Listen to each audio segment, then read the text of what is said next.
Hey friends, let's lay it out straight. Caitlin Clark entered her second WNBA season with a target on her back and the spotlight on her shoulders. After a record-shattering rookie year where she averaged 19.4 points and led the league in assists, expectations skyrocketed. But in 2025, the Indiana Fever remain frustratingly inconsistent.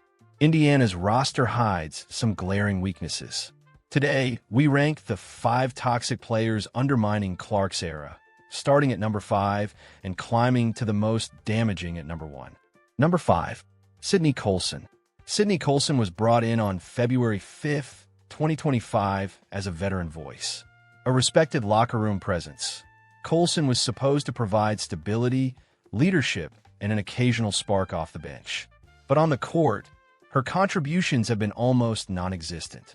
She's appeared in 28 games this season, averaging just 2.5 points, 0.8 rebounds, and 2.0 assists per game while playing under 11 minutes a night. She's rarely involved in high-pressure moments and often looks hesitant when she's on the floor. At 35 years old, Coulson's game has slowed, and her decisions are cautious to a fault. For a team built around tempo and sharp passing, Coulson's slow pace and limited scoring hurt more than help. Caitlin Clark needs quick-thinking guard around her, players who can shoot confidently, make sharp cuts, and keep the pace moving. Coulson does none of that. She dribbles too long, passes too late, and rarely shoots even when wide open. On paper, she's a leader, but on the court, she takes up minutes that could be better used on younger, hungrier players. Number 4. Brianna Turner. Brianna Turner is one of the most disappointing players on this roster, not just because she's playing poorly, but because everyone expected more.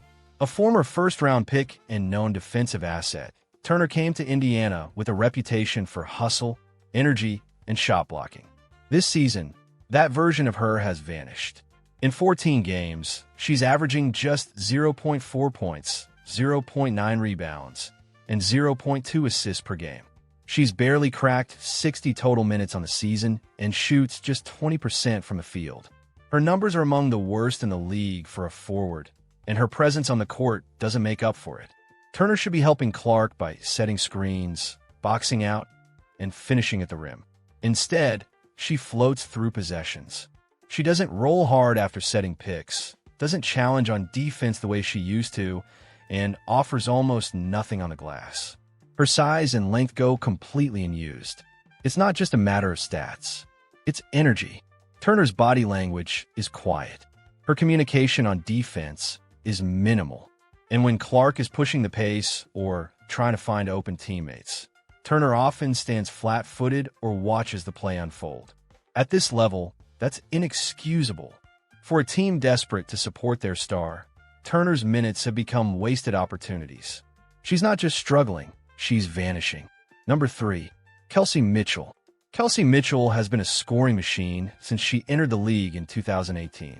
She's a certified bucket. Last season, she averaged over 18 points per game and was often the go-to offensive option for the Fever. This year, her scoring has held steady, about 16.6 points per game.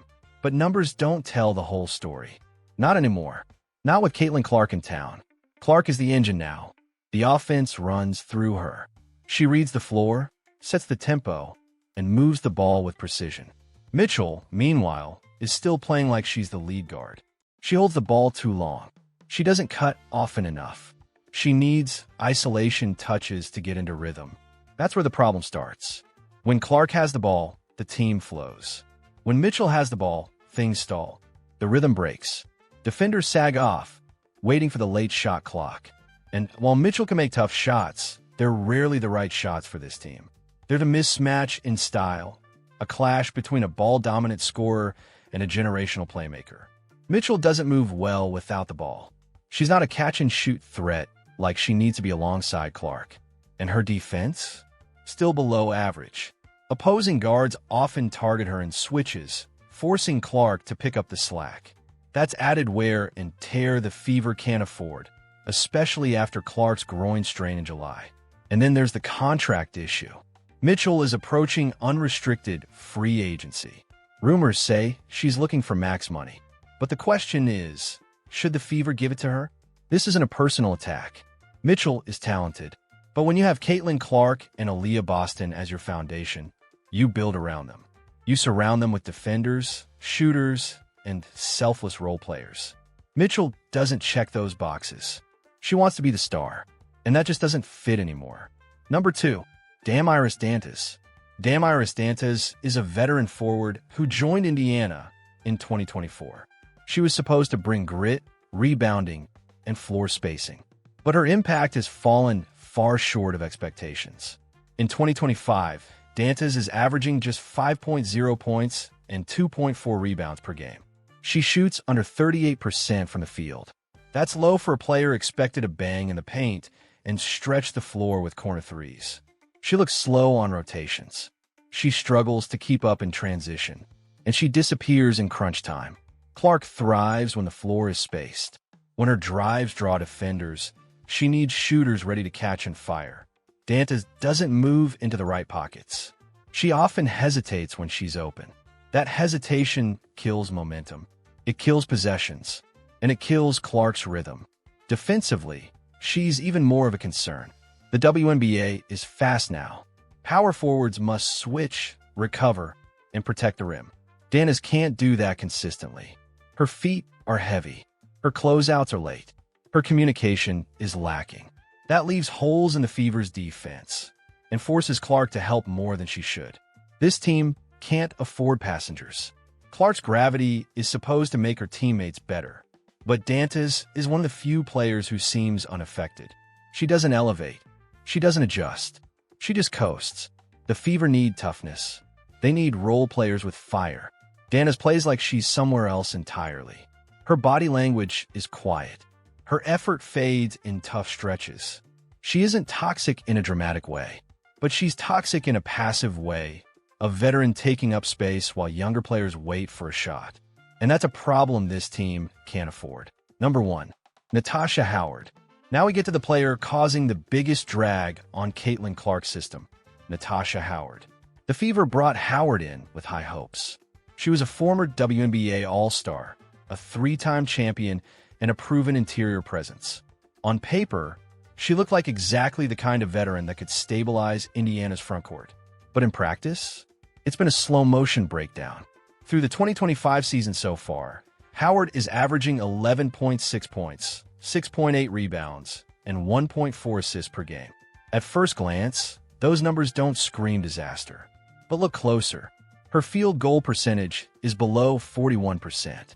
For a forward who operates mainly inside the arc, that's shockingly inefficient. She's missed easy layups. She's bricked wide-open short jumpers. And her timing on second-chance putbacks is completely off. Clark relies on forwards who can finish. She needs rim runners who can catch and convert, or pick-and-pop shooters who force defenders to step out. Howard isn't doing either. She floats too far from the basket. She doesn't dive on pick-and-rolls. And when she does catch it in motion, her touch is inconsistent at best. Defensively, it gets worse. Howard was once known for her defensive tenacity. She could guard multiple positions and was quick on switches. But now, at age 32, the burst is gone. She gets blown by on closeouts. Her footwork is flat. Her rotations are slow. Guards see her in drop coverage and attack with zero hesitation. She's become a defensive target instead of a defensive anchor. This isn't just a performance issue. It's also an energy issue. Watch Howard's body language during games. She sulks after turnovers. She rarely celebrates her teammates. She's been caught more than once walking back on defense after missed shots. And in timeouts, she doesn't engage the way a leader should. On a young team, that energy seeps into everything. Clark, meanwhile, plays with urgency. She claps after free throws. She calls out mismatches. She encourages her teammates constantly, even when she's hurt. That kind of leadership needs to be echoed. But with Howard, it's absent. There's also the matter of expectations. Howard didn't come in as a role player. She came in as one of the Fever's top-paid veterans, expected to be a foundational piece next to Aaliyah Boston. Instead, she's become a roadblock. Her presence clogs the depth chart, forces awkward spacing, and delays the development of players like Michaela Timpson and Chloe BBY. players who actually move with purpose. Howard's slow decision-making also kills transition chances. Clark often pushes the ball off for bounds, looking for a trailer or a cutter. But Howard is laid up the floor. Her hands aren't ready, and when she does catch it, she usually resets instead of attacking. Those split-second delays let defenses reset, robbing the fever of easy buckets. This is the kind of mismatch that doesn't just waste possessions, it wastes potential. Howard has become the symbol of everything that doesn't work in this system. Misaligned pace, lost confidence, and production that doesn't match the paycheck. When Clark drives and kicks, she needs someone ready to hit. When she calls a switch, she needs help behind her. When the team huddles, she needs everyone locked in. Howard hasn't delivered in any of those moments. Not once this season. And for a franchise trying to build around a generational point guard, that's a deal breaker. The Indiana Fever are standing at crossroads. They've got the most talked about player in the league, the biggest rookie fan base the WNBA has ever seen, and a generational pick-and-roll partner in Aaliyah Boston. But now comes the hard part, building a real contender. That doesn't mean being sentimental. That means being ruthless. Because if Indiana doesn't clear out the dead weight now, they'll waste Caitlin Clark's prime and maybe even lose her down the road. The solution isn't complicated. It starts with surrounding Clark with players who fit her pace, protect her body, and elevate her IQ game. It's not about talent alone. It's about role acceptance, about energy, about sacrifice. That's why Lexi Hull is safe. She doesn't need the ball to shine. She defends like it's personal. She rotates, cuts, contests, and plays in rhythm. She's the kind of teammate who helps superstars win rings. Same goes for Sophie Cunningham. She's not Indiana's best scorer. She's not the flashiest name, but she brings something more important: fire, loyalty, presence. That March 15th ejection against Connecticut, that wasn't just a headline. That was a statement to the entire league. You come at Caitlin, you deal with Sophie. Now look at Michaela Timpson. She's raw, yes, but in 14 minutes per game, she's scoring in double digits, attacking the glass, and sprinting in transition like she's trying to earn every second. That's the mentality this team needs. Players who know their lane and fly in it. Even Chloe BBY, signed on a short-term contract, has already shown promise. A stretch four with energy and versatility. She creates space that Clark can use to destroy defenses. She might not be a long-term lock, but she's earned a look. Ari McDonald? A coin flip. When Clark was out, Ari stepped up, but when the spotlight shifted back, the question lingered. Can she handle being a backup, or will ego get in the way? Contrast all of that with what we've already covered. The underperformers, the placeholders, the veterans on bloated contracts. Natasha Howard, Damiris Dantis, Brianna Turner, Sydney Coulson.